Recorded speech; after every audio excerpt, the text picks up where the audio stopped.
ये मान लो तुम्हारा एमिनो एसिड का चेन हो गया, ऐसे एक एक एक एक करते हुए यहाँ पे जुड़े हुए रहेंगे, तुम्हारा लीनियर स्ट्रक्चर दिख रहा होगा। इसको हम लोग बोलते हैं प्राइमरी स्ट्रक्चर। क्लियर?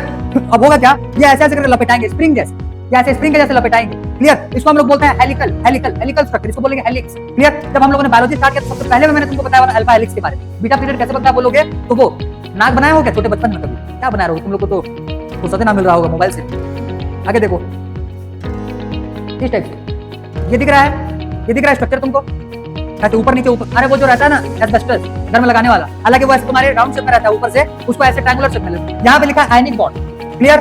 यहाँ पे लिखा हुआ है ये hydrophobic bond, hydrophobic bond. Clear? यहाँ पे लिखा हुआ डाइसल्फाइड लिंकेज, डाइसल्फाइड लिंकेज मतलब डाइसल्फाइड बॉन्ड है। यहाँ पे लिखा हुआ हाइड्रोजन बॉन्ड। एक और बॉन्ड हम लोग यहाँ पे यूज करेंगे या फोर्स यूज करने वाले रहेंगे, वान डेर वाल फोर्स, वान डेर वाल फोर्स। क्लियर? ठीक है भाई, चलो तो कंटिन्यू किया जाए बायोमोलिक्यूल्स का टॉपिक। ठीक है, तो कल वाले क्लास में जो था ये हम लोगों का कहां तक हो चुका था, हम लोगों का एमिनो एसिड्स हो चुका था। ठीक है, एमिनो एसिड्स मैंने कल तुम लोगों को कंप्लीट करवा दिया। आज वाले क्लास में हम लोग उससे बनाएंगे प्रोटीन।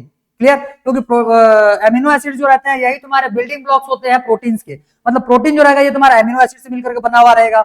और एमिनो एसिड के 20 टाइप्स याद रखना भाई, 20 टाइप्स होते हैं, 20 टाइप के एमिनो एसिड जो रहते हैं यही तुम्हारे प्रोटीन सिंथेटिक एमिनो एसिड्स होने वाले रहेंगे। तो वो 20 में से जितने ज्यादा नाम तुम याद कर लो तुम्हारे लिए उतना बेहतरीन होगा। क्योंकि मैंने तुमको कल के क्लास में बोला हुआ था मोस्टली, मतलब आगे आने वाले टॉपिक्स में तुमको मोस्टली एमिनो एसिड्स दिख ही जाएंगे, कहीं ना कहीं पे कुछ ना कुछ एमिनो एसिड्स का नाम तुमको दिख ही जाएगा। तो जितना ज्यादा एमिनो एसिड्स का नाम याद कर लो, स्ट्रक्चर ना याद करना, स्ट्रक्चर सिर्फ उतना ही भेजे में बिठाना जितना तुमको मैंने करवाया है, उससे बाहर उससे ज्यादा स्ट्रक्चर तुमको और 11th 12th दोनों के सिलेबस में ना मिलने वाला, मतलब बायोमोलिक्यूल्स के टॉपिक के लिए। क्लियर? ऑर्गेनिक में तो खैर भर भर करके वहां पे स्ट्रक्चर्स है। चलो तो आज के लिए हम लोग का टॉपिक रहेगा एमिनो एसिड से आगे प्रोटीन। हेडिंग लगाओ प्रोटीन। अच्छा ये नहीं है, वेट रुको, 10th वालों का है भाई, निपटा दे।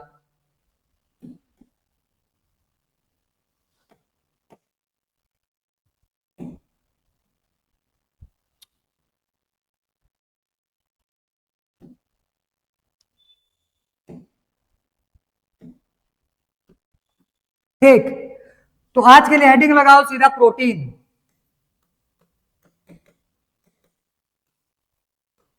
क्लियर? देखो प्रोटीन जो रहता है ये, अगर अच्छा वो टेबल निकाल लो तो जिसमें हम लोग देखे हुए थे वाटर जो है ये तुम्हारे क्या बोलना चाहिए 72 सॉरी हाँ 70 to 80% आसपास कुछ दिया हुआ रहेगा। सेकंड नंबर पे प्रोटीन लिखा हुआ रहेगा, ये तुम्हारा 10 से 15% होता है। क्लियर? 70 to 90% लिखा रहेगा वाटर में, और फिर प्रोटीन में 10 से 15% लिखा हुआ रहेगा। क्लियर? तो 10 से 15% अगर प्रोटीन है तो बोलने का मतलब ये है कि वो सेल में होगा, एनिमल के सेल में। क्लियर? तो सेल में ऑर्गेनिक मटेरियल में सबसे ज्यादा अमाउंट पे मिलने वाला सब्सटेंस जो रहता है ये प्रोटीन होता है। क्लियर? तो most abundant material organic material सिर्फ ना ऑर्गेनिक लिखना, क्योंकि वाटर जो है सबसे ज्यादा अमाउंट पे, लेकिन वाटर जो है तुम्हारा कैसे है, इनऑर्गेनिक है। तो पहले लिखो यहाँ पे protein, it is most abundant biomolecule, organic biomolecule.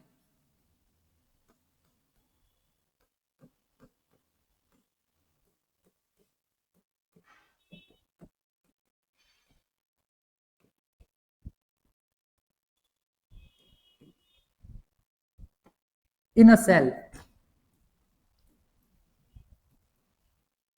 ठीक है, सेल का ये सेल में प्रोटीन जो रहता है ये सबसे ज्यादा अमाउंट पे मतलब परसेंटेज वॉइस सबसे ज्यादा परसेंटेज में रहने वाला होगा, तो ये मोस्ट एबंडेंट बायोमोलिक्यूल्स हो जाएगा, ऑर्गेनिक बायोमोलिक्यूल्स। एक काम करो नीचे में चिपका लो भाई, रिपीट करोगे तो ही चीजें याद होगा, नीचे में चिपका लो। ओवरऑल क्या देखेंगे तो क्या होता है, H2O जो रहता है वो तुम्हारे ज्यादा परसेंटेज में अवेलेबल रहता है। ठीक है, तो in only biomolecules H2O is in higher percentage, presence of H2O is in higher percentage. वो लिख लो अपने तरीके से कुछ भी बना करके लैंग्वेज। ठीक है, स्टेटमेंट बना करके लिख लो H2O जो रहेगा ये सबसे ज्यादा होगा, लेकिन ऑर्गेनिक मटेरियल की बात किया जाएगा तब के केस में प्रोटीन आ जाएगा, प्रोटीन। ठीक है, आगे कुछ कुछ इंफॉर्मेशन और लिख लेते हैं। जैसे एनिमल्स की अगर बात करेंगे तो एनिमल्स में कौन सा प्रोटीन सबसे ज्यादा मिलता है, प्रोटीन में तो भाई 50 टाइप के रहेंगे। ठीक है, तो एनिमल्स में कौन सा, 50 मतलब कम बोल दिया मैं ऐसे, बाकी वो बहुत ज्यादा होते हैं प्रोटीन। ठीक, तो प्रोटीन में जो है तुम्हारा क्या हो जाएगा, इसको हम लोग बोलते हैं प्रोटीन। प्रोटीन में सबसे एनिमल्स में सबसे ज्यादा मिलने वाला प्रोटीन कौन सा होता है, कोलेजन। क्लियर? कोलेजन याद करो, यही क्वेश्चन डायरेक्ट पूछा गया है एक बार नीट में, आ रहा समझ में कि कौन सा प्रोटीन एनिमल्स में सबसे ज्यादा मिलता है? तो लिखो most abundant protein in animals.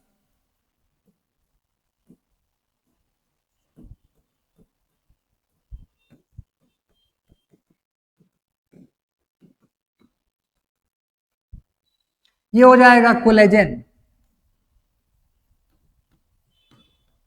Collagen clear.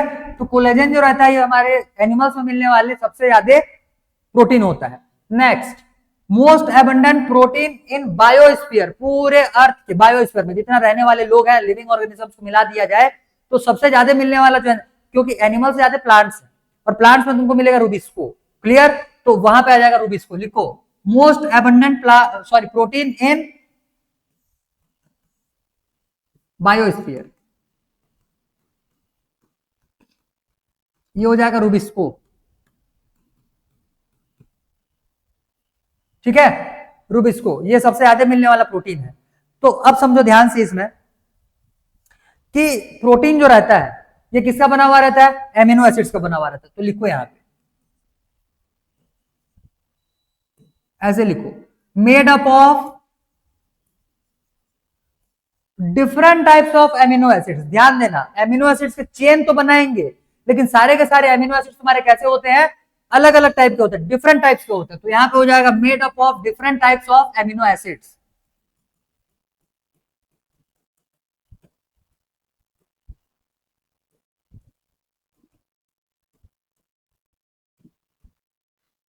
So called heteropolymer.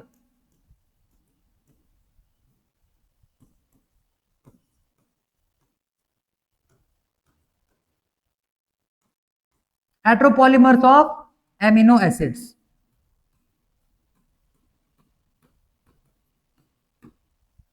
Heteropolymers of amino acids. Clear clear. चलो ये 4 पॉइंट जल्दी से चिपकाओ, फिर हम लोग इसके चलेंगे नीचे उतरेंगे, देखेंगे कि एमिनो एसिड का फॉर्मेशन होता कैसे है। क्लियर। फिर इसके बाद इसके स्ट्रक्चर के बारे में देखेंगे। लिखो लिखो लिखो, जल्दी लिखो फटाफट। हो गया होगा। चलो अब आगे बढ़ा जाए। अब देखो प्रोटीन जो रहता है ये बनता कैसे है?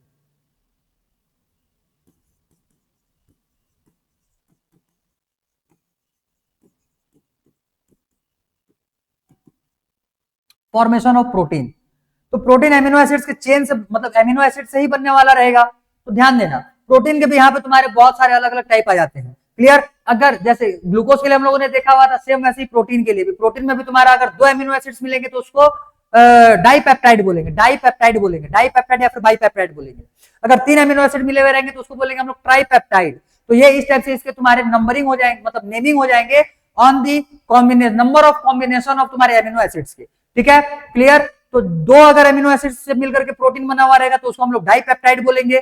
3 एमिनो एसिड से मिलकर के रहेगा तो उसको ट्राइपेप्टाइड बोलेंगे। ऐसे ही जब बहुत सारे क्या बोलते हैं एमिनो एसिड जुड़ जाएंगे तो इसको हम लोग बोलते हैं पॉलीपेप्टाइड। तो proteins are generally polypeptide chain. कैसा? Heteropolypeptide chain. प्रोटीन्स कैसे हो जाएंगे? हेट्रोपॉलीपेप्टाइड चेन। आ गया ये समझ में? अब यहाँ पे बनाए हम लोग प्रोटीन। ध्यान देना कैसे बनेगा एमिनो एसिड। सबसे पहले NH2CHCOOH।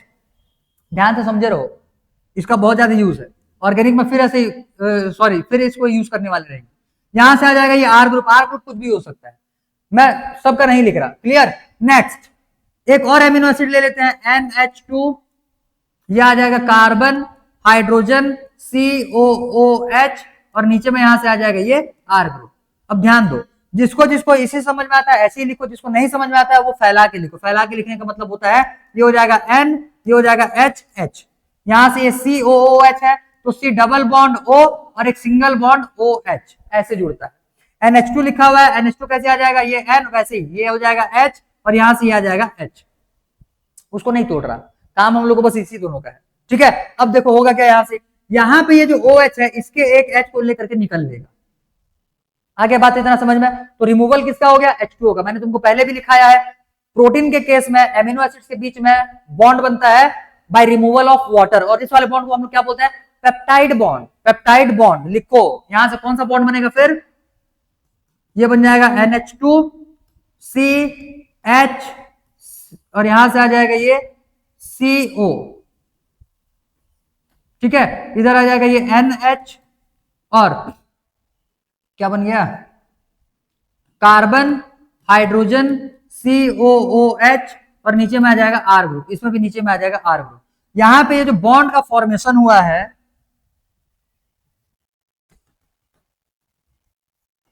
इसको हम लोग बोलते हैं पेप्टाइड बॉन्ड।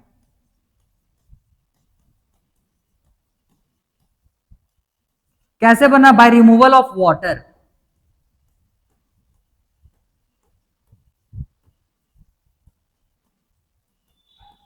ठीक, तो यहां पे हम लोगों ने 2 एमिनो एसिड जोड़ा है, तो इसको हम लोग क्या बोलेंगे, डाइपेप्टाइड। वो बॉन्ड है, और डाइपेप्टाइड जो लिख रहे हैं वो हम लोग इन दोनों के बेसिस पे लिख रहे हैं, 2 एमिनो एसिड जुड़े हुए हैं तो डाइपेप्टाइड। ऐसे लिखो, if 2 amino acids dipeptide, clear. If 3 amino acids, इसको बोलेंगे ट्राइपेप्टाइड।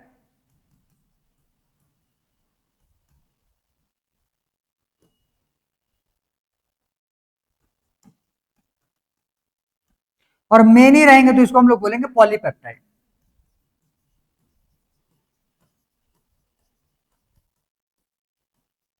इसको क्या बोला जा रहा है, पॉलीपेप्टाइड।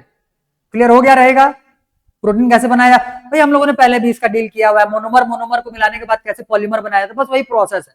तुमको बस ध्यान देना है कि बॉन्ड किनके बीच में बन रहा है, सीधी सी बात। क्लियर क्लियर, बस चिपकाओ इसको जल्दी। फिर हम लोग चलेंगे स्ट्रक्चर ऑफ प्रोटीन्स पे, ये तुम्हारे लिए मोस्ट इंपॉर्टेंट है टॉपिक, जल्दी लिखो जल्दी।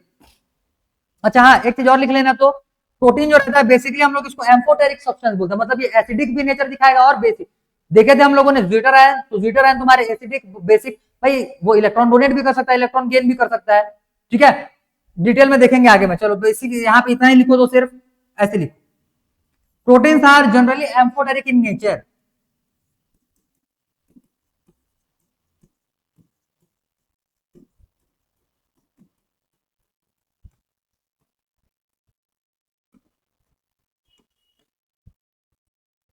मतलब एसिडिक नेचर भी प्लस बेसिक नेचर भी,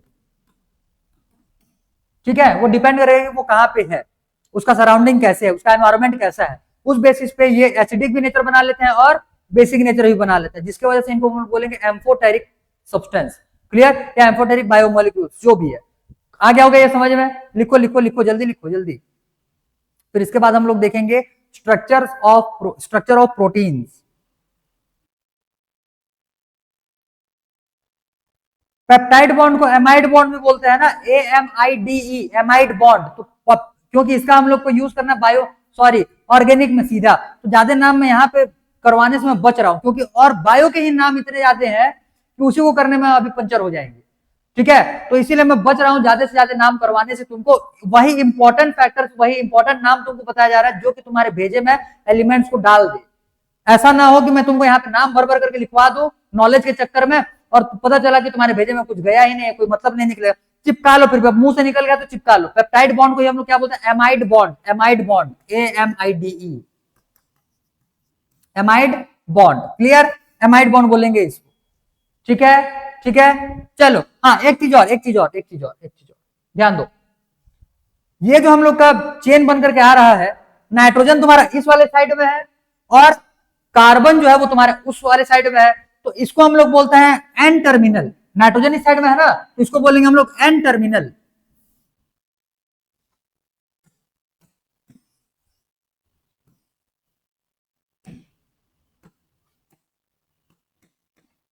इस वाले साइड को बोलते हैं हम लोग एन टर्मिनल। क्लियर, और इस वाले साइड को हम लोग बोलते हैं सी टर्मिनल, ठीक है, इसको बोलेंगे एन टर्मिनल, इसको बोलेंगे सी टर्मिनल। तो इस टाइप से प्रोटीन को बनाया जाता है, इस टाइप से प्रोटीन का स्ट्रक्चर तुम्हारा बनेगा। अब एक एक करके अमीनो एसिड जोड़ते जाओ, ध्यान देना, दिख तुमको सेम रहा होगा अब भी, लेकिन ये दोनों डिफरेंट अमीनो एसिड है, क्योंकि मैंने आर ग्रुप को अभी तक मेंशन ही नहीं किया हुआ है। आर ग्रुप जब मेंशन किया जाएगा तब पता चलेगा भाई कि ये प्रोटीन और ये प्रोटीन, सॉरी, ये अमीनो एसिड और ये अमीनो एसिड सेम है या डिफरेंट है। तो जाहिर सी बात, हम लोगों ने पहले भी डील किया हुआ है कि ये जो प्रोटीन रहते हैं ये डिफरेंट अमीनो एसिड से बनते हैं। तो यहाँ पे आर ग्रुप अलग होगा, यहाँ पे आर ग्रुप अलग होगा, अगले वाले में आर ग्रुप अलग होगा। तो इस टाइप से अलग अलग टाइप के आर ग्रुप्स मिलकर के डिफरेंट एमिनो एसिड्स बनाएंगे और उन्हीं के कॉम्बिनेशन से तुम्हारा प्रोटीन का फॉर्मेशन होता है। क्लियर? ठीक है, चलो अच्छा, डन, गुड, वेरी गुड। तो नेक्स्ट हेडिंग लगाओ, फिर थोड़ा सा इमेज देखते हैं कि क्या होता है इनका एक्चुअली में स्ट्रक्चर, फिर डिटेल में लिखेंगे एक एक करके। लिखो structure of amino acids, sorry protein.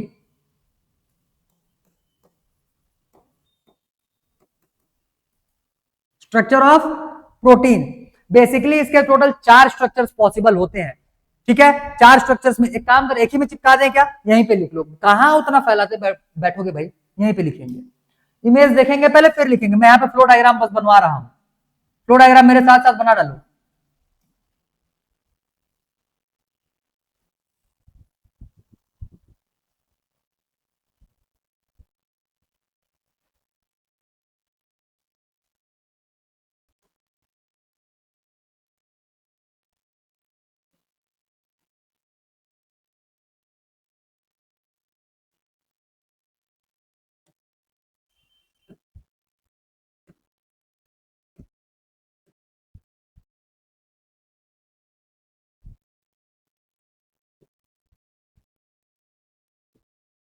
ठीक, तो 4 स्ट्रक्चर्स इसके पॉसिबल होते हैं। ठीक है, पहले वाले टाइप को हम लोग बोलेंगे प्राइमरी स्ट्रक्चर, सेकंड को बोलेंगे सेकेंडरी, तीसरे को टर्सरी और चौथे को क्वाटरनरी। ठीक है, लिखो ये हो जाएगा प्राइमरी स्ट्रक्चर। यहां पे 1 डिग्री मतलब प्राइमरी, वर्ड में लिखना तुम, मैं सिर्फ 1 डिग्री लिखा हुआ। क्लियर? यहां से आ जाएगा ये सेकेंडरी, यहां से आ जाएगा ये टर्सरी,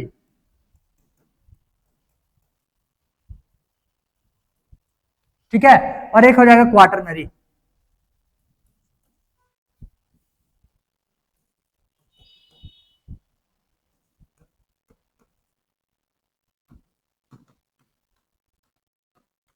ठीक है, तो 4 डिफरेंट टाइप्स के इसमें स्ट्रक्चर्स पॉसिबल होते हैं।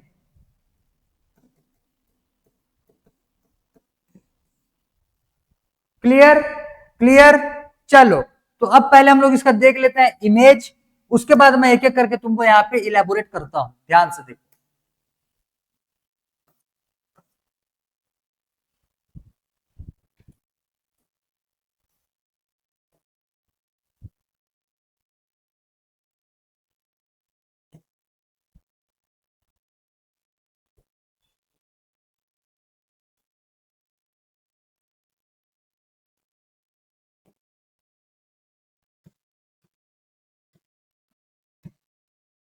देखो ये होते हैं एमिनो एसिड्स के स्ट्रक्चर। पहले नंबर पर जो तुमको दिख रहा है ये हो जाएगा प्राइमरी एमिनो एसिड्स, ये हो जाएगा सेकेंडरी एमिनो एसिड, ये हो जाएगा टर्सरी एमिनो एसिड और ये हो जाएगा तुम्हारा क्वाटरनरी एमिनो एसिड। क्लियर? अब इनके पहले समझ लो क्या क्या है। जैसे मान करके चलो, धागा वागा है क्या? कुछ कुछ तो दिखा है भाई, देखो तो तुमको धागा दिख रहा होगा, दिख रहा होगा। ऐसे अगर स्ट्रेट चेन लिए, स्ट्रेट चेन लिए तो इसको हम लोग बोलते हैं, और कुछ दिख, अच्छा रुको, मेरे पास तो एक और मटेरियल है, रुको, सबसे बेहतरीन। चलो भाई, मेरे गमछे को भी मिलना चाहिए थोड़ा थोड़ा फेमस होने का अपॉर्चुनिटी, नहीं बाजू में पड़ा रहता है और फेमस ही नहीं हो पा रहा है। ध्यान दो, ये मान लो तुम्हारा एमिनो एसिड का चेन हो गया, ऐसे एक एक एक एक करते हुए यहाँ पे जुड़े हुए रहेंगे, तुम्हारा लीनियर स्ट्रक्चर दिख रहा होगा। इसको हम लोग बोलते हैं प्राइमरी स्ट्रक्चर। क्लियर? अब होगा क्या, ये ऐसे ऐसे करके लपेटाएंगे स्प्रिंग जैसे, या ऐसे स्प्रिंग के जैसे लपेटाएंगे। क्लियर? इसको हम लोग बोलते हैं हेलिकल, हेलिकल, हेलिकल स्ट्रक्चर, इसको बोलेंगे हेलिक्स। क्लियर? जब हम लोगों ने बायोलॉजी स्टार्ट किया तो सबसे पहले में मैंने तुमको बताया हुआ था अल्फा हेलिक्स के बारे में। ठीक है, GN रामचंद्रन, याद रखो। ठीक, तो अल्फा हेलिक्स जो बताया था, और वहां पे मैंने तुमको बताया था कि आगे के टॉपिक्स में, आगे के चैप्टर्स में तुमको पढ़ाऊंगा। तो ये ऐसे जब ऐसे इसको स्प्रिंग जैसे बना दोगे, ऐसे स्प्रिंग जैसे, तो इसको हम लोग बोलते हैं सेकेंडरी स्ट्रक्चर। क्लियर? और स्प्रिंग एक ऐसा बना हुआ रहेगा, इसको हम लोग बोलते हैं right handed twisted, right handed twisted मतलब ऐसे घुमा हुआ रहेगा, ऐसे ऐसे राइट हैंड साइड, ऐसे right hand side. Clear, right handed twisted रहता है, तो ये राइट हैंडेड ट्विस्टेड, अब लिखवाएंगे उसको। अब समझो ध्यान से, इसको और लपेट दो ऐसे वुलन बाउल के जैसे, मतलब जो ऊन का गोला रहता है वैसे लपेट दो, ये हो गया पूरा बंडल टाइप का दिख रहा होगा। अब ये जो बंडल बन करके आया हुआ इसी को हम लोग बोलते हैं टर्सरी स्ट्रक्चर, इसको क्या बोला जाता है, टर्सरी स्ट्रक्चर। और ऐसे ऐसे टोटल 4 बंडल, ऐसे ऐसे टोटल 4 बंडल, 4 बंडल जब एक साथ में ऐसे कंबाइन करके रखोगे तो इस वाले स्ट्रक्चर को हम लोग बोलते हैं क्वाटरनरी स्ट्रक्चर। क्लियर, लड़की लोग रिलेट कर सकते हो खुद के बाल से। हाँ, जो स्ट्रेट हेयर रहता है, स्ट्रेट हेयर जो रहेगा उसको हम लोग बोलेंगे प्राइमरी प्राइमरी स्ट्रक्चर। कुछ कुछ लोग जो रहते हैं उन लोग को फिर भाई वो करली बनाने का शौक रहता है, तो भाई बाल को करली बना दोगे तो तुम्हारा जो बाल करली बन करके, क्योंकि लड़की लोग को इसीलिए बोल रहे हैं क्योंकि उन्हीं का बाल लेंथी होता है, लड़कियों को बोलेंगे तो उसका बाल में कहां से तुम हेलिक्स बनाओगे। क्लियर, तो एग्जाम्पल में लड़की लोग का दे रहे हैं इसीलिए। क्लियर, तो लड़कियों का बाल जब उसको करली करवाया जाएगा तब के केस में वैसे ही घूम कर लपेट करके आएगा, वो तुम्हारा हो जाएगा सेकेंडरी स्ट्रक्चर। और फिर घर वाले जब तुमको बर्तन झाड़ू पोछा करने के लिए देते हैं तब के केस में क्या करोगे, उसका जूड़ा बनाओगे, जूड़ा बनाओगे तो ये पीछे में उसको गोल करके बांधोगे, वो जो बंधा हुआ हेयर है वो तुम्हारा क्या हो जाएगा, टर्सरी स्ट्रक्चर। क्लियर, और 4 जूड़ा, मतलब 4 जूड़ा बना तो ऐसे 2 ऊपर में 2 ये पीछे साइड में। क्लियर है, 2 ऊपर में 2 पीछे साइड में, जब 4 जूड़ा बना डालोगे तो वो बन जाएगा तुम्हारा क्वाटरनरी स्ट्रक्चर। आ गया ये समझ में, ठीक है। स्ट्रक्चर का शेप समझ में आ गया, ये होता है लीनियर शेप में, मतलब सीधा रहेगा। ये तुम्हारे हेलिकल शेप में, ये तुम्हारे ग्लोब्यूलर फॉर्म में रहता है, मतलब ये ग्लोबिन बनाया हुआ है, सीधी सी बात, लेकिन एक सिंगल ग्लोब्यूलर फॉर्म में रहेगा। और ये जो रहता है तुम्हारे 4 टेट्रा ग्लोब्यूलर फॉर्म में, मतलब 4 ग्लोब्यूलर यहाँ पे तुमको स्ट्रक्चर देखने के लिए मिलेंगे। आ गया ये समझ में, ठीक है, क्लियर। तो ये स्ट्रक्चर एक बार ढंग से निहार लो भाई, एक बढ़िया से इसमें और दिख रहा है, देखो। हाँ, एक चीज और, जैसे यहाँ पे हम लोग जा रहे हैं तो यहाँ पे तुमको सेकेंडरी में बस एक स्ट्रक्चर बता रहा है, सेकेंडरी में 2 होते हैं। एक होता है तुम्हारा अल्फा हेलिक्स, जो हेलिक्स बना रहा होगा, हेलिकल स्ट्रक्चर, और एक होता है बीटा प्लीटेड, बीटा प्लीटेड ऐसे, ये होता है बीटा प्लीटेड। बीटा प्लीटेड कैसे बनता है बोलोगे तो वो नाक बनाया हो क्या छोटे बचपन में, कभी क्या बनाया रहोगे तुम लोग को, तो फुर्सत ना मिल रहा होगा मोबाइल से। आगे देखो, इस टाइप से ये दिख रहा है, ये दिख रहा है स्ट्रक्चर तुमको ऐसे ऊपर नीचे ऊपर। अरे वो जो रहता है ना एस्बेस्टस घर में लगाने वाला, हालांकि वो ऐसे तुम्हारे राउंड शेप में रहता है ऊपर से, उसको ऐसे ट्रायंगुलर शेप में ले, तो ये जो तुमको दिख रहा है ना शीट, और ये तुमको ऐसा स्ट्रक्चर दिख रहा है, इसी को हम लोग बोलते हैं beta pleated. Beta pleated sheet दिख रहा है तुमको, ऊपर नीचे करते हुए लाया हुआ है, ढंग से ऑब्जर्व करो, तो ये होता है बीटा प्लीटेड, और इसको बोलते हैं हम लोग अल्फा हेलिक्स। तो इसमें 2 टाइप के स्ट्रक्चर तुम्हारे बनने वाले होते हैं, किसमें, सेकेंडरी स्ट्रक्चर में। टर्सरी में एक ही मतलब टर्सरी में भी और रहते हैं, एक तो ग्लोबियर दिखता है, दूसरा फाइब्रस दिखता है। फाइब्रस तुम्हारे सिलेबस में नहीं है तो फाइब्रस को छोड़ो, फाइब्रस तुम्हारे सिलेबस में नहीं तो फाइब्रस को छोड़ो। क्लियर, बाकी फाइब्रस भी एक होता है। और एक हम लोग देखते हैं इसमें से क्वाटरनरी स्ट्रक्चर, जो कि तुम्हारा एक ही टाइप का स्ट्रक्चर बनेगा। जाहिर सी बात है, यहाँ पे जो ग्लोब्यूलर बना हुआ है, 4 ग्लोब्यूलर प्रोटीन को एक साथ में मिला दो। आ गया ये समझ में, ठीक है। तो ये होते हैं उसके स्ट्रक्चर्स। एक डायग्राम और देखते हैं, फिर मैं तुमको करवाता हूं इसको नोट डाउन 1 by 1।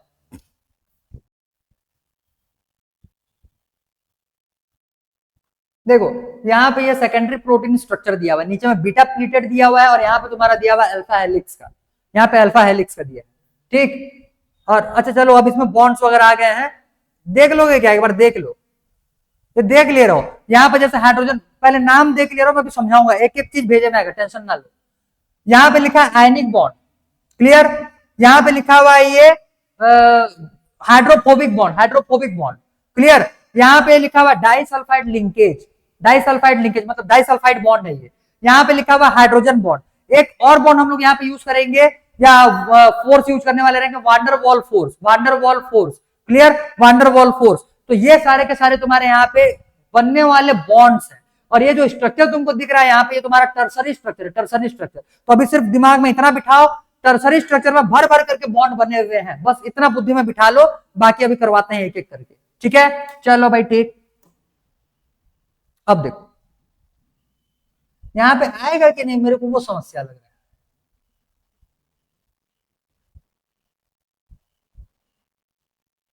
कंजस्टेड हो जाएगा भाई, फ्लो डायग्राम में कंजस्टेड हो जाएगा। फ्लो डायग्राम को एज इट इज रहने दो, 3-4 लाइन छोड़ दो, क्योंकि यहां पे भी मैं कुछ लिखवा दूंगा तुमको, ठीक है। इसको छोड़ दो, और इसके बाद फिर डिटेल हम लोग देख रहे हैं पहले वाले से, तो प्राइमरी स्ट्रक्चर एक एक करके लिखते हैं, तो यहाँ पे कंजस्टेड हो जाएगा फालतू में, डिटेल में लिखो पूरा। पहले नंबर पे आ रहा है प्राइमरी स्ट्रक्चर।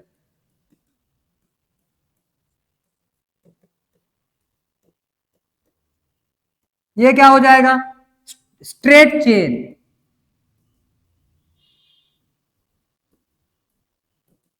ये क्या हो जाएगा? Straight chain. जनरली इसमें क्या पता किया जाता है बोलने से, इसमें तुम्हारे एमिनो एसिड्स के सीक्वेंस पता किए जाते हैं। जैसे मान लो ये एक एमिनो एसिड हो गया, ये एक एमिनो एसिड हो गया, ये एक एमिनो एसिड हो गया, ये सारे के सारे जुड़े हुए पॉलीपेप्टाइड बॉन्ड से। क्लियर? तो ये एमिनो एसिड जो बने हुए हैं, ये मान लो A1 है, ये A2 है, ये A3 है, ये A4 है। अब भाई अलग अलग मॉलिक्यूल, सॉरी अलग अलग यहाँ पे तुम्हारे एमिनो एसिड्स रहने वाले हैं, तो ये कौन से सीक्वेंस में कौन सा एमिनो एसिड बैठा हुआ है, ये नॉलेज प्रोवाइड करता है या ये इंफॉर्मेशन प्रोवाइड करता है। कौन सा स्ट्रक्चर? Primary structure. तो लिखो provides position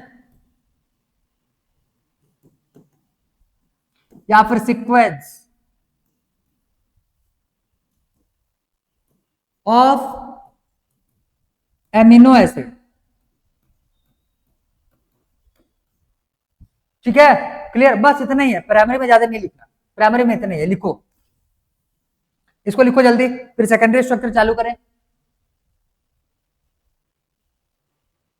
done, good. Next secondary.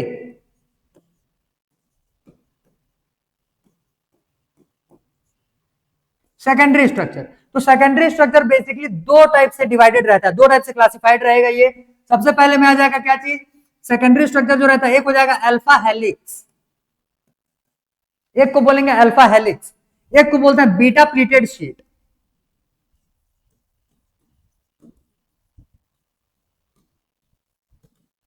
ठीक, एक को बोलेंगे बीटा प्लीटेड शीट। अब ध्यान देना, ध्यान देना। अच्छा एक चीज और,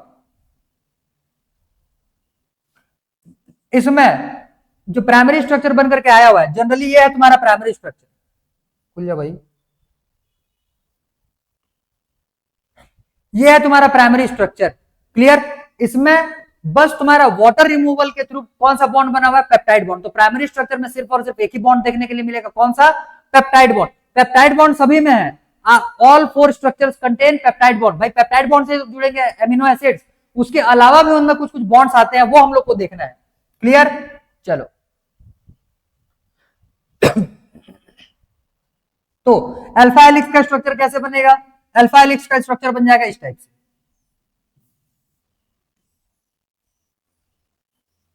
ये है अल्फा हेलिक्स।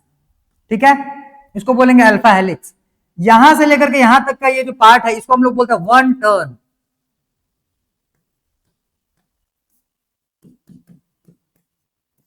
ये हो जाएगा वन टर्न, एक राउंड घुमा इतने में, एक साइकिल कंप्लीट किया हुआ है। तो वन टर्न का जो लेंथ रहता है इज इक्वल से हो जाएगा 0.56 नैनोमीटर। इसका लेंथ कितना हो जाएगा? 0.56 नैनोमीटर। और एक टर्न में कितने एमिनो एसिड जुड़े हुए रहते हैं? तो यहां पे आ जाएगा 3.66 एमिनो एसिड ऑन एवरेज ले रहे हैं। आधा टुकड़ा काट के तो लोगे नहीं, एक्चुअली में 3 एमिनो एसिड्स आ जाएंगे और अगले वाले एमिनो एसिड्स का 0.66 पार्ट ही इस वाले रीजन में रहेगा और बाकी चला जाएगा तुम्हारे दूसरे वाले रीजन में। भाई वो अपने आप में कंप्लीट है, हम लोग बस इतने का ही देख रहे हैं। क्लियर? जैसे मान लो मैंने यहाँ पे ईंटा जोड़ा हुआ है, ये सारे ईंटा तो फुल है ना, मतलब पूरा है। ठीक, और मैं बोलूंगा यहां से लेकर के यहां तक का बस लेंथ बताओ कि इस लेंथ में कितने ईंटे आए हैं या कितने ब्रिक्स जुड़े हुए हैं। तो भाई कितना बताओगे? एक, दो और दो तीसरे का आधा, मतलब 2.5 हुए। क्लियर? होने को तो ये पूरा है ना कंप्लीट, लेकिन वैसे ही यहाँ पे जो एमिनो एसिड्स रहेंगे ये कंप्लीट है, आधे अधूरे नहीं है। लेकिन इतने ही रीजन में, इतने ही पार्ट में कितने एमिनो एसिड्स आएंगे बोलेंगे तो ऑन एवरेज 3.66 एमिनो एसिड्स। आ गया इतना समझ में? तीसरा तक यहां पे समझो। जैसे यहां पे तो ये प्रोटीन, यहां पे तो ये एमिनो एसिड्स है, ये क्या है? ये एमिनो एसिड्स। ठीक है, तो एमिनो एसिड्स यहां पे भरे हुए हैं। एमिनो एसिड्स के बीच में कौन सा बॉन्ड बनेगा? पेप्टाइड बॉन्ड बनेगा। और साथ ही साथ ध्यान देना, ये एमिनो एसिड और ये एमिनो एसिड, इनके बीच में, O और H के बीच में बॉन्ड बनेगा। किसके किसके बीच में बनेगा बॉन्ड? O और H के बीच में। और O और H के बीच में जो बॉन्ड बनता है इसको हम लोग बोलते हैं हाइड्रोजन बॉन्ड।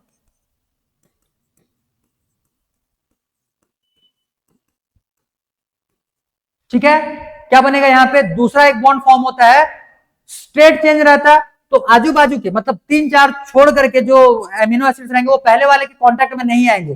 लेकिन समझो ध्यान से, इसमें ऐसे ऐसे लपटाए हुए हैं, तो भाई वो जो एमिनो एसिड है वो अपने बाजू वाले के भी कांटेक्ट में रहेगा और उसके नीचे में जो आ रहा होगा उसके कांटेक्ट में भी आएगा। जैसे ये इसके नीचे के कांटेक्ट में भी आ जाएगा, तो इसके साथ में भी ये बॉन्ड बना लेता है, बॉन्डिंग कर लेता है। क्लियर? और वहां पे जो बॉन्डिंग होता है इसको हम लोग बोलते हैं हाइड्रोजन बॉन्ड। तो सेकेंडरी स्ट्रक्चर में तुमको दो टाइप के बॉन्ड देखने के लिए मिलने वाले हैं, एक हो जाएगा तुम्हारा पेप्टाइड बॉन्ड और दूसरा हो जाएगा हाइड्रोजन बॉन्ड। तो दोनों बॉन्ड तुम्हारे इसमें प्रेजेंट होने वाले रहेंगे। क्लियर? क्लियर? ठीक है, लिखो जल्दी लिखो। अच्छा, बीटा प्लीटेड भी करवा देते हैं। देखो बीटा प्लीटेड जो रहता है ये तुम्हारे दो टाइप से आएंगे, एक को हम लोग बोलते हैं पैरेलल, एक को बोलेंगे पैरेलल, एक को बोलेंगे हम लोग यहां से एंटी पैरेलल। अब इनका अरेंजमेंट कैसे हुआ रहता है, ध्यान से समझो, ध्यान से समझो। एक हो गया ये प्रोटीन, भाई ऐसे ना बनता है बीटा प्लीटेड सीट, अभी बना करके बताया था तुमको। ये मान लो है एन एन टर्मिनल और ये है तुम्हारा सी टर्मिनल, तो दूसरा इसी के नीचे में पैरेलली अरेंज रहेगा और ऐसे ये जो रहेगा इसका भी टर्मिनल सेम वही, ये हो जाएगा एन टर्मिनल और ये हो जाएगा सी टर्मिनल। लेकिन जब एंटी पैरेलल का केस आता है तब के केस में यही तुम्हारे पलट जाएंगे, यही तुम्हारे पलट जाएंगे और ये एक तो रहेगा ये एन टर्मिनल और एक हो जाएगा सी टर्मिनल, और दूसरे में क्या हो जाएगा उल्टा, ये हो जाएगा सी टर्मिनल और ये हो जाएगा एन टर्मिनल। इसमें भी तुम्हारे दोनों बॉन्ड्स बनेंगे, एक तो यहां पे एमिनो एसिड्स है,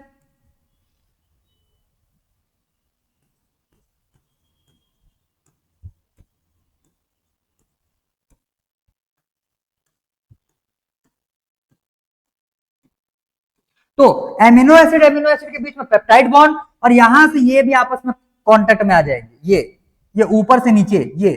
क्लियर? तो यहां पे भी तुम्हारे बॉन्ड बन करके आएंगे। इस वाले बॉन्ड को हम लोग क्या बोलेंगे, हाइड्रोजन बॉन्ड। इनके बीच में बनने वाले बॉन्ड को क्या बोलेंगे, हाइड्रोजन बॉन्ड। तो दो बॉन्ड तुम्हारे यहां पे आएंगे, two bonds in secondary structure. क्या क्या हो जाएगा, एक तो आ जाएगा तुम्हारा यहां से पेप्टाइड बॉन्ड और दूसरा आ जाएगा हाइड्रोजन बॉन्ड।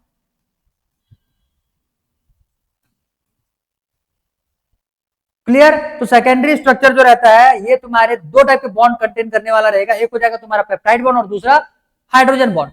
पिछले वाले में प्राइमरी स्ट्रक्चर में सिर्फ और सिर्फ पेप्टाइड बॉन्ड ही देखने के लिए मिलता है। क्लियर? क्लियर? अब इसके एग्जाम्पल की अगर बात करोगे तो ये जो सेकेंडरी स्ट्रक्चर मिलता है ये हमारे हेयर है, बाल जो रहता है ना बाल, यहाँ पे कैरेटीन मिलता है, कैरेटीन कैरेटीन। तो कैरेटीन में कैरेटीन जो प्रोटीन रहता है वो तुम्हारा सेकेंडरी प्रोटीन होता है। तो यहाँ पे एग्जाम्पल में लिख लो,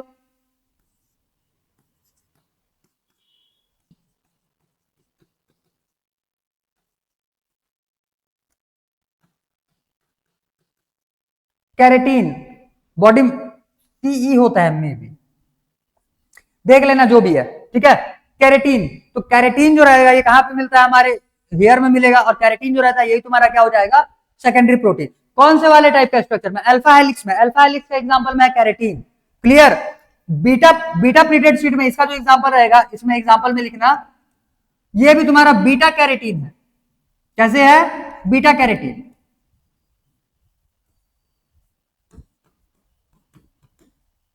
बीटा कैरेटीन।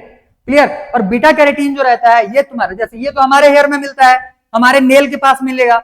बीटा कैरेटीन जो है, बीटा कैरेटीन तुम्हारा प्रेजेंट होता है जो रेप्टाइल होता है, रेप्टाइल में। ठीक है, तो इसमें लिख लो found in reptile, nail hair of, sorry nail skin of reptile.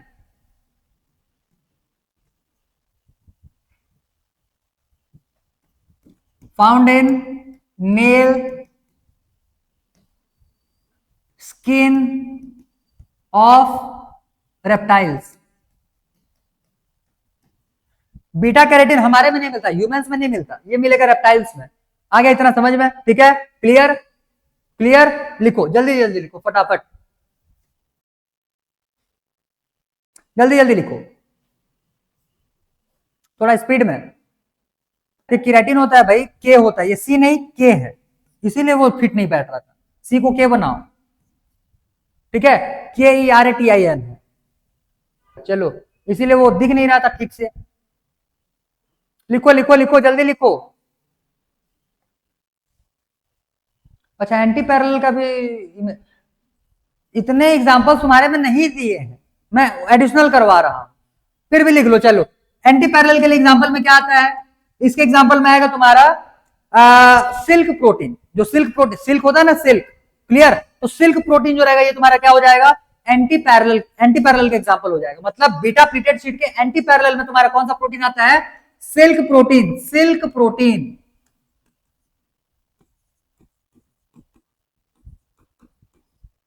Silk protein, ठीक है, तो सिल्क प्रोटीन आ जाएगा तुम्हारा एंटी पैरेलल में। बीटा कैरेटीन आ जाएगा तुम्हारा पैरेलल में, जो कि तुम्हारे रेप्टाइल्स में मिलने वाला होगा। और हम बाकी एनिमल्स और ह्यूमन में मान करके चलो अल्फा कैरेटीन मिलता है, ये अल्फा कैरेटीन है, क्लियर। और अल्फा हेलिक्स का ये एग्जांपल है, और ये दोनों के दोनों बीटा प्लीटेड शीट के एग्जांपल्स। आ गया होगा इतना समझ में, इतने में हो गया भाई तुम्हारा सेकेंडरी स्ट्रक्चर भी कंप्लीट डिटेल में, क्लियर क्लियर। छापो, जल्दी छापो। डन, गुड, सेकेंडरी हो गया। अब हम लोग यहां से देखेंगे टर्सरी स्ट्रक्चर, जल्दी लिखो जल्दी, आज तो प्रोटीन तो खत्म करना ही है पूरा।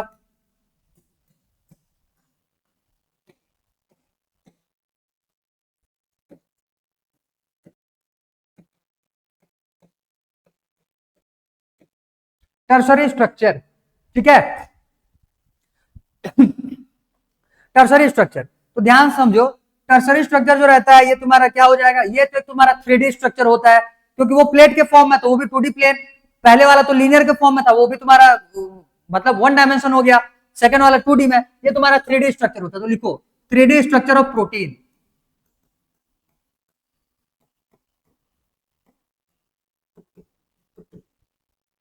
ठीक है। इसका शेप कैसे ले लेंगे, शेप जो रहता है ये तुम्हारा वुलन, हॉलो वुलन बॉल के जैसा होता है, hollow woollen ball,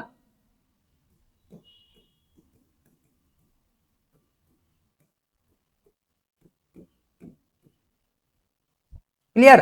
hollow woollen ball के फॉर्म में इसका शेप रहने वाला होगा। और ध्यान देना, ये जो है ये तुम्हारा फंक्शनल प्रॉपर्टी प्रोवाइड करता है। ये क्या प्रोवाइड करता है, फंक्शनल प्रॉपर्टी। तो लिखो प्रोवाइड्स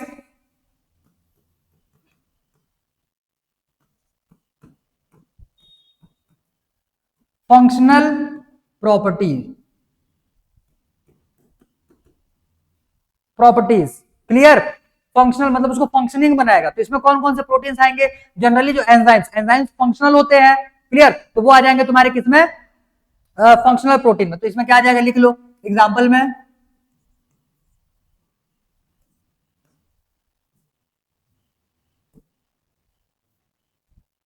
फंक्शनल बोले ना अभी, क्या बताया भाई एग्जांपल में तुमको मैं, एक तो लिखो मायोग्लोबिन, और एक आ जाएगा एंजाइम्स, ठीक है। एक हो जाएगा मायोग्लोबिन, एक हो जाएगा एंजाइम। मायोग्लोबिन कल ही मैंने तुमको बताया हुआ है। एक हीमोग्लोबिन बताए थे, जो कि हीम पार्ट जब उसमें मिलेगा, ठीक है, तब उसको हम लोग हीमोग्लोबिन बोल रहे हैं। और उसी से तुम्हारा ये मायोग्लोबिन का भी स्ट्रक्चर बनता है। दोनों के लिए इंपॉर्टेंट रहता है हीम, क्लियर। हीम का स्पेलिंग मैंने कल तुमको मैंने HEME लिखा दिया था, HEME नहीं होता है वो, ये होता है HAEM, हीम। हीमोग्लोबिन में HAEMO होता है ना, क्लियर। मोस्टली केसेस में HEMO भी लिख देते हैं, ऐसा नहीं है कि ये नहीं होगा, इसको भी लिखोगे तो गलत नहीं है। बाकी वो HAEM लिखेंगे उसको, बाकी इच्छा है। हालांकि इतना ज्यादा डिटेल हम लोग को नहीं देखना है भाई। चलो, एंजाइम्स और मायोग्लोबिन हो गया, ये तुम्हारे किस में आ जाएंगे, टर्सरी स्ट्रक्चर में आ जाएगा। अब ध्यान देना, टर्सरी स्ट्रक्चर जो बनता है ये तुम्हारे कैसे बनेगा, formed by more twisting and bending and coiling, सब लिख जाते, more twisting bending and coiling,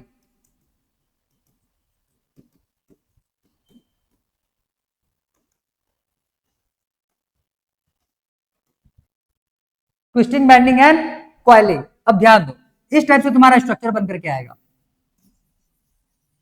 ये बन गया, बस इतना ही है। अब ध्यान से समझो, मैं इसको थोड़ा सा फैला रहा हूं, क्लियर, क्योंकि हमको इसके बॉन्ड्स भी देखने हैं, ध्यान देना। मैंने इसको फैला के बनाया। अब ध्यान दो, कौन कौन से बॉन्ड बनेंगे। सबसे पहले तो मैंने बोल दिया पेप्टाइड बॉन्ड होते ही हैं, तो पेप्टाइड बॉन्ड लिखो पहले नंबर पे,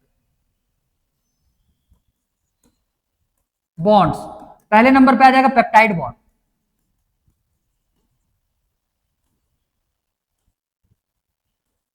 ये किसके किसके बीच में बनेगा? एमिनो एसिड्स और एमिनो एसिड्स के बीच में, एमिनो एसिड्स और एमिनो एसिड्स के बीच में, ये हो गया पेप्टाइड बॉन्ड। सेकंड नंबर यहां पे हम लोग बनाएंगे हाइड्रोजन बॉन्ड। ये किसके किस में बनेगा? O और H के बीच में, O और H के बीच में। क्लियर है? क्लियर है? O और H के बीच में। थर्ड, ध्यान दो, यहां पे तुम्हारे CH3 और इधर से एक आ जाएगा CH3, इनके बीच में बॉन्ड बनेगा। क्लियर? इसी को हम लोग बोलेंगे हाइड्रोफोबिक बॉन्ड। क्या बोलेंगे इसको? Hydrophobic bond.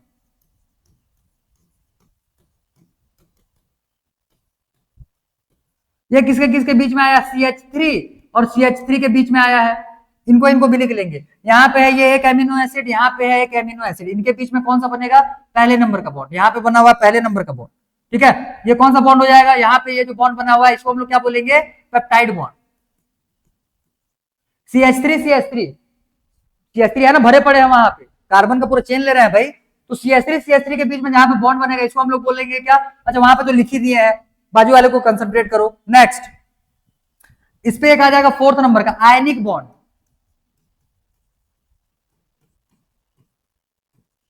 आयनिक बॉन्ड और हाइड्रोजन बॉन्ड में कंफ्यूजन होता है, इसलिए ध्यान से समझो। ये हो गया हाइड्रोजन बॉन्ड। कैसे बनेगा? यहाँ पे है एक ऑक्सीजन, यहाँ पे है एक हाइड्रोजन, इनके बीच में हाइड्रोजन बॉन्ड बन गया।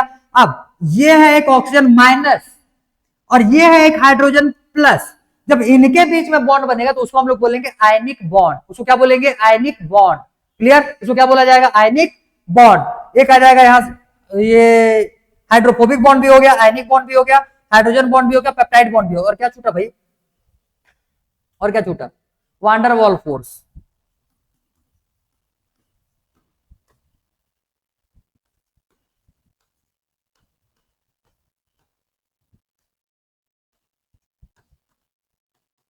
ये तुम्हारा लगेगा OH OH ग्रुप में। ठीक है, OH OH ग्रुप, और भी बहुत सारे आते हैं। OH OH ग्रुप के बीच में लगेगा, और भी बहुत सारे आएंगे। तो टोटल इतने टाइप के बॉन्ड्स यहाँ पे काम करते हैं। मॉलिक्यूल्स है, कुछ करना नहीं है, चुपचाप लिख कर रट्टा मारना है, ज्यादा बुद्धि लगाओ नहीं, सीधा सीधा लिखो पांचों के पांचों बॉन्ड्स। क्लियर है? पांचों बॉन्ड्स लिखो। फिर हम लोग क्या बोलते हैं, स्ट्रक्चर मैंने तुमको दिखा दिया था। क्लियर? इसी टाइप का स्ट्रक्चर बनाया हुआ था, वहां से मॉलिक्यूल्स आपस में जोड़ा हुआ था, तो मॉलिक्यूल्स को मैंने बाजू में चिपका ही दिया है। छापो सबको फटाफट। क्लियर? जल्दी लिखो जल्दी, फिर एक बार याद कर लेंगे इसको, कौन कौन से बॉन्ड्स हैं, किनके किनके बीच में बन रहा है, ये भी थोड़ा सा भेजो। नहीं रटोगे तो भी काम चल जाए, क्योंकि ऑर्गेनिक में इन सब के बारे में फिर डील करेंगे, वहां पे और डिटेल में देखेंगे। ठीक है? नहीं भी याद करो अभी के लिए चल जाएगा, लेकिन हो सके तो याद कर, तुम्हारा ही बेनिफिट है उसमें। जल्दी जल्दी जल्दी, टर्सरी स्ट्रक्चर में इतना ही है। अच्छा हाँ, डाइसल्फाइड जो लिखे ही नहीं भाई, डाइसल्फाइड भी तो बॉन्ड बना हुआ था वहां पे। फिफ्थ 6 नंबर चिपकाओ, डाइसल्फाइड बॉन्ड। ये कौन सा हो जाएगा? सल्फर और सल्फर के बीच में, दो सल्फर्स के बीच में जब सल्फाइड बॉन्ड बनता है तो इसको हम लोग डाइसल्फाइड बॉन्ड बोलते हैं। तो टोटल कितने टाइप के बॉन्ड्स फॉर्म हुए हैं? 6। क्लियर? 6 टाइप के बॉन्ड्स यहाँ पे बनते हैं। कौन से में? टर्सरी स्ट्रक्चर में। किनके किनके बीच में बन रहा है समझ में आया? नाम अच्छे से याद रख लिया करो, क्योंकि इनका यूज हम लोग को फिर ऑर्गेनिक में भी करना है और आगे आने वाले टॉपिक्स में भी करने हैं। तो नाम तुमको अच्छे से दिमाग में बैठा हुआ रहना चाहिए। सबसे पहले में पेप्टाइड बॉन्ड, किसके किसके बीच में बनेगा? Amino acid amino acid. उसके बाद आ गया हाइड्रोजन बॉन्ड, O और H के बीच में। उसके बाद हाइड्रोफोबिक बॉन्ड, किसके किसके बीच में है? ये CH3 CH3 के बीच में। क्लियर? आयनिक बॉन्ड किसके किसके बीच में? H प्लस और O माइनस के बीच में। इसको नहीं लिखे मैं, इसको लिख लो, O माइनस और H प्लस के बीच में। अभी के लिए फिलहाल लिख लो, वहां पे और भी तुम्हारे आयंस रहते हैं, मैंने एग्जांपल के लिए लिया हुआ है। ठीक, ये समझ में आ चुका रहेगा। उसके बाद आ गया वांडरवॉल। वांडरवॉल के लिए तुम्हारा क्या देख रहे हैं हम लोग यहाँ पे? OH और OH के बीच में बनने वाला रहेगा, मतलब हाइड्रोक्सिल ग्रुप के बीच में बनने वाला रहेगा। और ये आ जाएगा डाइसल्फाइड बॉन्ड, जिसको हम लोग बोलेंगे सल्फर और सल्फर के बीच में बनने वाला है। ठीक है? क्लियर? क्लियर? चलो, तो इतने में से हो गया। लिख लिया क्या पूरा? डन? जल्दी बताओ जल्दी।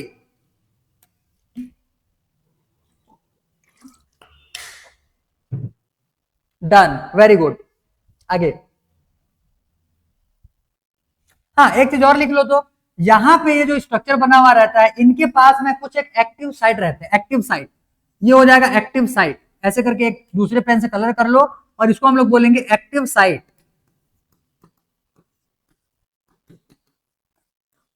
ठीक है। एक्टिव अभी लिख ले रहा हूं, आगे में समझेंगे इसको, अभी यहां पे नहीं समझना। क्लियर, एक्टिव साइट बोला जाएगा उसको, ठीक, बीच में प्रेजेंट रहता है कहीं पे भी, एक्टिव साइट। क्लियर है। बेसिकली ये जो एक्टिव साइट रहता है ये कंटेन करता है प्रोस्थेटिक ग्रुप। प्रोस्थेटिक ग्रुप जो हीम हम लोगों ने लिखा हुआ था, हीम हो गया, ग्लूकोज हो गया, ये सब इस एमिनो एसिड चेन के लिए प्रोस्थेटिक ग्रुप्स है, ठीक है, प्रोस्थेटिक ग्रुप्स है। Clear, clear. जैसे लिपिड हो गया, ग्लूकोज हो गया, तो ग्लूकोज अगर जोड़ेंगे प्रोटीन में तो क्या बनाएगा, ग्लाइकोप्रोटीन बनाएगा, तो यहां पे लाकर ग्लूकोज को जोड़ेगा, यही वो एक्टिव साइट है। हीमोग्लोबिन, हीम जब ला करके जोड़ेगा तो कहां पे जोड़ेगा, हीम पार्ट ला करके यहां पे जोड़ने वाला, यहां पे हीमोग्लोबिन नहीं बनेगा, यहां पे मायोग्लोबिन बनेगा। ध्यान देना, यहां पे हीम पार्ट ला करके जब जोड़ेगा टर्सरी क्या बोलना चाहिए ये तुम्हारे प्रोटीन में, तो यहां पे हीमोग्लोबिन नहीं बनता, हीमोग्लोबिन बनेगा तुम्हारे क्वाटरनरी में, यहां पे क्या बनता है, मायोग्लोबिन। कब, जब इसी एक्टिव साइट में हीम पार्ट ला करके जोड़ देगा तो क्या बन जाएगा, यहां से मायोग्लोबिन, मायोग्लोबिन। क्लियर है। चलो, तो ये हो गया भाई तुम्हारा टर्सरी स्ट्रक्चर। नेक्स्ट लिखो क्वाटरनरी स्ट्रक्चर।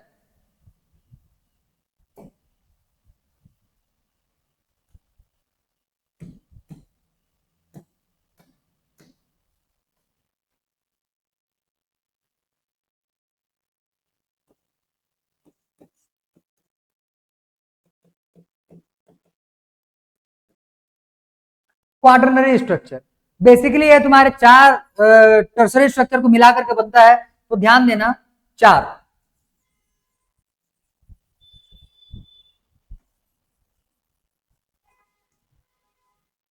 मैं फैला के बना रहा हूं ना, वो आपस में जुड़े हुए रहते सारे, मैं फैला दिया हूं। ये हो गया। अब ध्यान दो, जैसे हमारे बॉडी में, हमारे अभी आगे ह्यूमन फिजियोलॉजी में इसके बारे में डिटेल देखने वाले हैं, तो मतलब ब्लड जब पढ़ेंगे तब बताऊंगा। तब हमारे बॉडी में जो रहता है, यहाँ पे हम लोग को दो टाइप के ग्लोबुलर प्रोटीन देखने के लिए मिलता है, ब्लड के लिए। क्लियर, ब्लड के पार्ट में, ब्लड में उसको देखेंगे हम लोग डेफिनेटली, तो वहां पे क्या आ जाएगा, दो टाइप के प्रोटीन देखने के लिए मिलता है, एक को बोलेंगे हम लोग अल्फा प्रोटीन, एक को बोलते हैं बीटा प्रोटीन।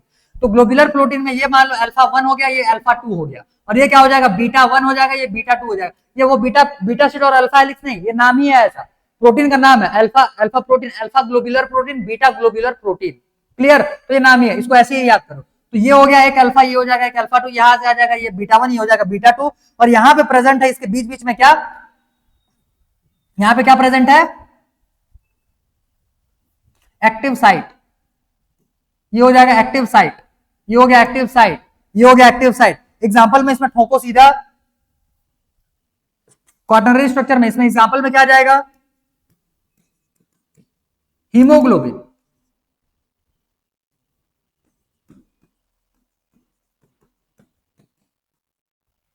ये चार ग्लोबुलर पार्ट बन गए, बीच में हीम आ गया, सब मिल करके बनाएंगे हीमोग्लोबिन। क्लियर, क्लियर, बस इतना ही है, इससे ज्यादा क्वाटरनरी में और नहीं लिखना, बस यही है, लिखो जल्दी इतने को।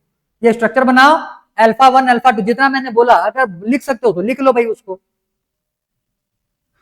सिर्फ इतना चिपका लो कि जहां पे तुम्हारे एक से ज्यादा पेप्टाइड चेन, पिछले तीनों स्ट्रक्चर में सिंगल सिंगल पेप्टाइड चेन हम लोग देखा था, पॉलीपेप्टाइड चेन, यहां पे क्या हो जाएगा, number of polypeptide, combination of number of या मेनी पॉलीपेप्टाइड चेन लिखो।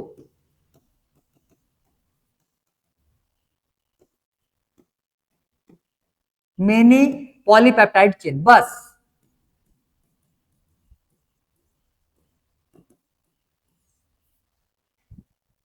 ठीक, चलो अब प्रोटीन का क्लासिफिकेशन देखेंगे, दो दो लाइन में वो खत्म हो जाएगा। फिर फंक्शन जो है और इसके बाकी बचे हुए इमेजेस, मतलब जो इमेजेस है उसको हम, और कहाँ इमेज बचे, खत्म हो गया था ना वो, हाँ वही आखिरी था, एक बार फिर से उसको दिखा दूंगा, उसमें जो बॉन्ड्स फॉर्म हुए हैं, किनके किनके बीच में कौन कौन से बॉन्ड, इमेज में देखोगे थोड़ा सा भेजे में जाएगा। क्लियर, चलो भाई, तो इतने को लिखो जल्दी, फिर हम लोग देखते हैं classification of protein.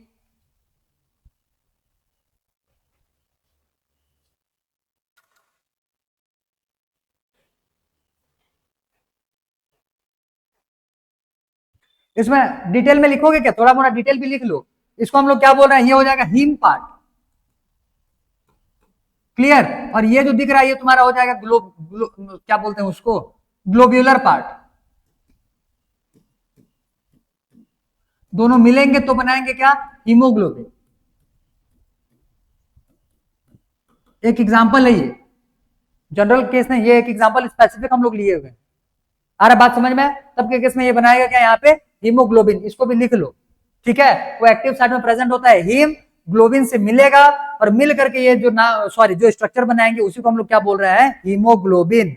Haemoglobin, clear?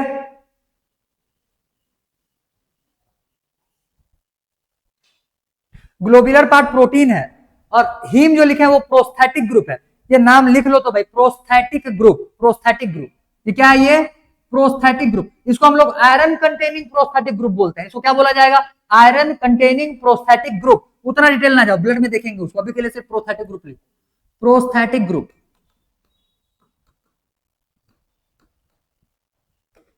Prosthetic group, ठीक है। तो हीम जो रहेगा ये तुम्हारा एक प्रोस्थेटिक ग्रुप यहां पे बनने वाला होगा। Done, good, very good. Next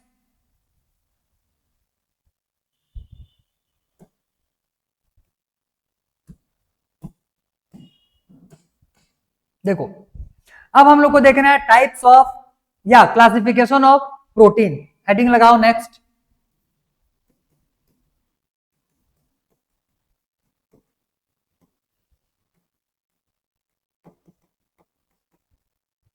protein दो देखेंगे, एक हो जाएगा ऑन द बेसिस ऑफ,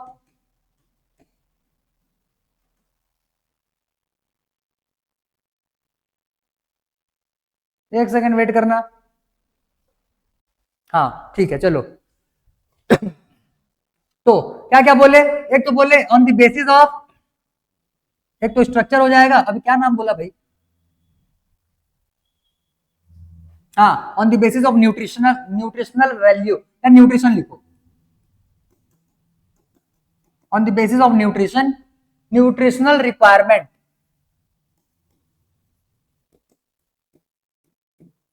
और एक हो जाएगा on the basis of structure. क्या बार बार साउंड आ रहा है, एक सेकेंड लिखो तो, on the basis of structure. चलो, नहीं स्टेबल है, कोई ऐसा प्रॉब्लम वाली बात नहीं है, वो मेरे को डिस्टर्बेंस हो रहा है, यहां से साउंड आ रहा है, ठीक है। चलो कोई नहीं, ठीक है। तो यहां से हम लोग इसको फिर क्लासिफाई करेंगे भाई। चलो, ये क्या दिया हुआ है यहाँ पे, न्यूट्रिशनल वैल्यू के बेसिस पे। तो यहां से आ जाएगा फर्स्ट क्लास प्रोटीन और एक होता है सेकंड क्लास प्रोटीन, क्लियर। एक हो जाएगा फर्स्ट क्लास प्रोटीन, एक हो जाएगा सेकंड क्लास प्रोटीन। और अगर हम लोग इसको स्ट्रक्चर के बेसिस पे क्या बोलते हैं, अगर सेपरेट करेंगे तो इसमें भी तुम्हारे कितने टाइप के मिलेंगे, दो टाइप के, एक होता है सिंपल और एक होता है कॉन्जुगेटेड। कॉन्जुगेटेड मतलब उसमें और भी कुछ मिला हुआ रहेगा, प्रोटीन के साथ में चाहे शुगर मिला हुआ रहेगा, प्रोटीन के साथ में चाहे लिपिड मिला हुआ रहेगा, मतलब कोई सा भी प्रोस्थेटिक ग्रुप वहां पे ऐड हुआ रहेगा, क्लियर, क्लियर। तो यहां पे ये क्या आ जाएगा, amino acid plus prosthetic group,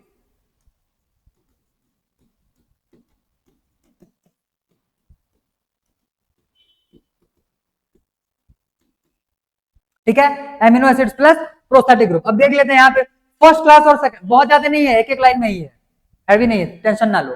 first class हम लोग उस प्रोटीन को बोलते हैं, सॉरी, फर्स्ट क्लास प्रोटीन हम लोग उसको बोलते हैं जिसमें सारे टाइप के प्रोटीन आ जाते हैं, क्लियर, क्लियर, सारे टाइप के प्रोटीन आ जाते हैं। और सेकंड क्लास प्रोटीन हम लोग उसको बोलते हैं जिसमें सारे टाइप के प्रोटीन नहीं आते हैं, ठीक है। तो जैसे ऐसे समझो, न्यूट्रिशन हम लोग को प्रोटीन से मिलने वाले सारे टाइप के न्यूट्रिशन जिस प्रोटीन से मिलेंगे उसको हम लोग बोलेंगे फर्स्ट क्लास प्रोटीन। और हमको प्रोटीन से मिलने वाले जितने न्यूट्रिशन है वो सारे जब नहीं मिलते हैं उसको हम लोग बोलेंगे सेकंड क्लास प्रोटीन, क्लियर है, क्लियर है। फर्स्ट क्लास प्रोटीन तुमको देखने के लिए मिलेगा एग में, एग में, तो इसमें एग्जांपल में लिख लेना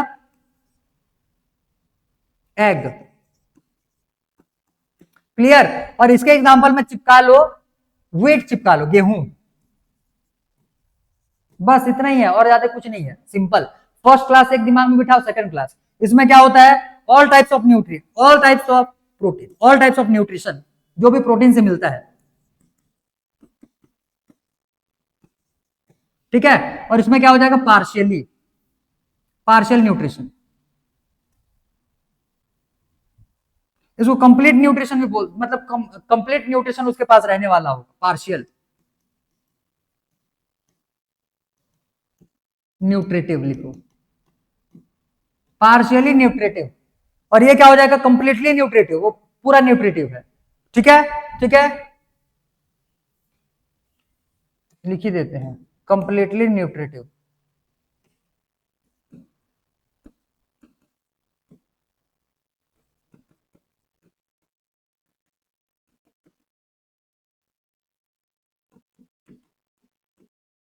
ठीक है, सिंपल, सिंपल मतलब वो जो प्रोटीन अभी हम लोगों ने देखा हुआ था वो हो जाएगा तुम्हारा सिंपल प्रोटीन, जिसमें ज्यादा तामझाम है नहीं, सिर्फ क्या होना चाहिए, एमिनो एसिड होना चाहिए। तो इसमें क्या आ जाएगा, ओनली एमिनो एसिड।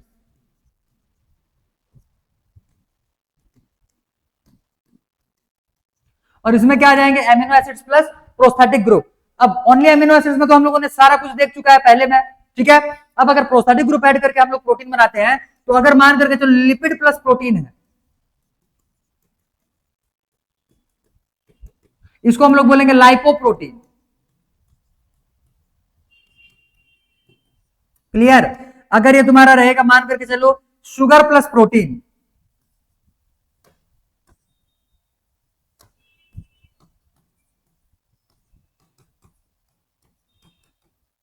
इसको हम लोग बोलते हैं glycoprotein.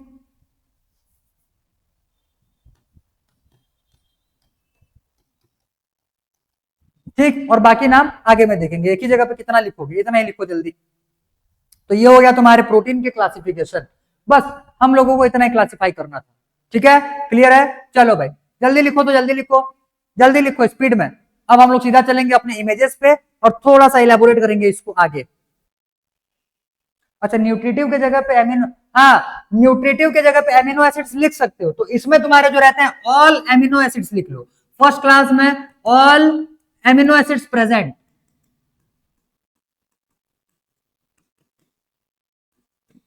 All amino acid present, और इसमें सारे के सारे नहीं रहेंगे। ठीक है, तो फ्यू एमिनो एसिड्स प्रेजेंट लिखो, इसमें क्या हो जाएगा, फ्यू एमिनो एसिड्स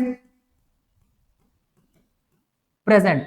इसीलिए लिखे ये तुम्हारा पार्शियली न्यूट्रिटिव है, मतलब भाई इसके पास सारे अमीनो एसिड्स नहीं है तो ये तुम्हारे पार्शियली न्यूट्रिशन प्रोवाइड करेगा, इसके पास सारे अमीनो एसिड्स हैं तो ये तुम्हारे कंप्लीट न्यूट्रिशन प्रोवाइड करेगा। फ्यू अमीनो एसिड्स प्रेजेंट, ठीक है, फ्यू अमीनो एसिड्स प्रेजेंट, बस हो गया, हो गया।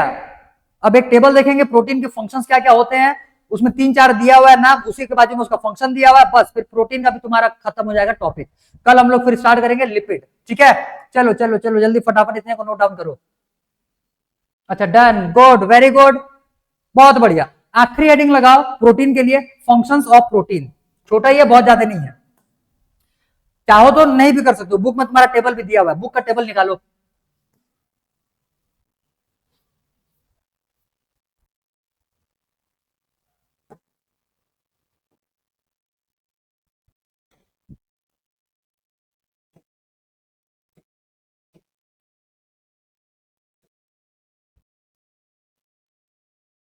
हाँ ये मैं बोल रहा था पहले वाले, 10 से 15% प्रोटीन, मतलब सबसे ज्यादा एबंडेंस इसी का है हमारे सेल के अंदर में। अब ध्यान दो,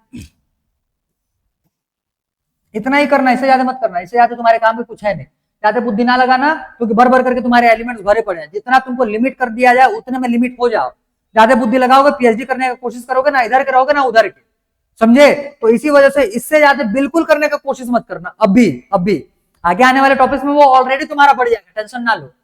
अब जैसे यहाँ पे कोलेजन लिखा हुआ है, तो कोलेजन क्या करता है, ये इंटरसेलुलर ग्राउंड सब्सटेंसेस, मतलब कि ये जो तुम्हारा कोलेजन है ये तुम्हारा स्किन के नीचे में मिलता है, हमारे स्किन के नीचे में मिलता है, क्लियर? तो ये बिलो स्किन रहता है, ये जितने ज्यादा अमाउंट पे रहेगा उतने हमारे बॉडी में कम रिंकल आएंगे, रिंकल बोले मतलब झुर्रियां नहीं पड़ने वाले, ठीक है? और ये तुमको कहां से मिलेगा, ये तुमको साइट्रस फ्रूट से मिलता है, मतलब सिट्रिक एसिड से ये तुमको जनरली देखने के लिए ज्यादा हेल्प करने वाला होता है, तो इसीलिए सिट्रिक एसिड जितना, मतलब साइट्रस फ्रूट जितना कंज्यूम करोगे तुम्हारा कोलेजन उतना ज्यादा होगा, और जितना ज्यादा होगा उतना ही ज्यादा तुम्हारा कोलेजन कहां पे स्टोर होकर के रहता है, ये स्किन के नीचे में, तो स्किन को उतना ज्यादा वो फ्लैट रखेगा, जिसके वजह से रिंकल्स नहीं आने वाले। आ गया ये समझ में? ठीक है, तो ये हो जाएगा कोलेजन के लिए। नेक्स्ट है ट्रिप्सिन, ट्रिप्सिन तो पता ही है, ये हम लोगों ने देखा हुआ था, ट्रिप्सिन पिछले साल भी पढ़े हुए हो और इस साल में नहीं पढ़ना क्योंकि डाइजेशन डिलीटेड है तुम्हारा, क्लियर रहता तो पढ़ते वहां पे। तो ट्रिप्सिन नहीं, ट्रिप्सिन ट्रिप्सिन तो एंजाइम है भाई, पढ़े हुए थे हम लोगों ने, क्लियर? नेक्स्ट इंसुलिन, इंसुलिन भी हमारे क्या बोलते हैं उसको, पेनक्रियास से रिलीज होता है, तो ये तुम्हारे क्या बोलते हैं, ग्लूकोज के अमाउंट को रिड्यूस करता है, ग्लूकोज के अमाउंट को ये रिड्यूस करता है। तो ये हो गया इंसुलिन। एंटीबॉडी तुमको पता है डब्ल्यूबीसी जो रहता है वो इसी का एक वहीं से ये तुम्हारे एंटीबॉडी प्रोड्यूस होने वाले रहते हैं, तो वो भी तुम्हारा इसी में बनेगा। नेक्स्ट दिया हुआ यहाँ पे रिसेप्टर्स। तो रिसेप्टर्स बोलने का मतलब हमारे बॉडी में बहुत सारे रिसेप्टर्स है, जैसे टंग हो गया टेस्ट का रिसेप्टर्स, स्किन हो गया टच का रिसेप्टर्स। तो सारे रिसेप्टर्स में तुम्हारे ये प्रोटीन प्रेजेंट होते हैं। क्लियर, सारे रिसेप्टर्स में ये प्रोटीन प्रेजेंट होता है ताकि जब स्टिमुलस आए, बाहर से कोई स्टिमुलस आए तो हमको वो सेंस करते बने। क्लियर है, ठीक है, क्लियर। आगे GLUT4, इसमें बोल रहा है ये enable glucose transport into cell. तो ये होता क्या है वो जो मैं तुमको बता रहा था, मेरे को GLUT4 ध्यान में, ये सेल है, यहाँ पे ये रहेगा तुम्हारा मान लो रिसेप्टर। अब ये रिसेप्टर करेगा क्या, रिसेप्टर के पास यहाँ पे ये रिसेप्टर की वजह से यहाँ पे ये रिसेप्टर में आएगा क्या, GLUT4। क्लियर, ये GLUT4 का रिसेप्टर हो जाएगा। अब ये रिसेप्टर यहाँ पे चिपका हुआ है, यहाँ पे रास्ते बना हुआ रहता है। जब ये GLUT4 यहाँ पे आएगा तो ये यहाँ पे रास्ते को खोल देता है। यहाँ पे GLUT4 का रिसेप्टर है, GLUT4 आया, जैसे GLUT4 आएगा यहाँ का रास्ता खुलेगा, खुलेगा तो इस रास्ते से कौन एंटर कर जाएगा, ग्लूकोज। इसीलिए लिखा हुआ है कि enable glucose transport into cell, cell के अंदर भेजने के लिए। क्लियर है, ठीक है, समझ में आया इतना? बस भाई इतना ही देखना था, हो गया प्रोटीन कंप्लीट पूरा। क्लियर, चलो इतने में अगर किसी को डाउट हो तो मेरा इधर सबको समेटते तक पूछ लो, फिर उसके बाद सेशन एंड किया जाएगा।